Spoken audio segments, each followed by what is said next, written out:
এই 25 সালে এসে আমি যে গোলটা ফিক্স করছি সেটা হচ্ছে গিয়ে এরপরে থেকে মানে 25 সালের পরে থেকে আমার ফার্মের সবগুলো ছাগল দেখতে একই রকম হবে।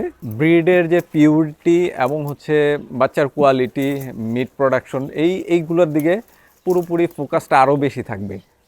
গত ভিডিওতে আমি দেখাইছি যে আমাদের ফার্মের একটা বাচ্চা 5 মাসে 25 কেজি ওজন হয়ে গেছে, একটা মেল বাচ্চা। জন্ম ওজন ছিল 4 কেজি। তো হিসেব যদি করেন তাহলে গত 8 বছরে এটা আমাদের শখের খামারের অ্যাচিভমেন্ট।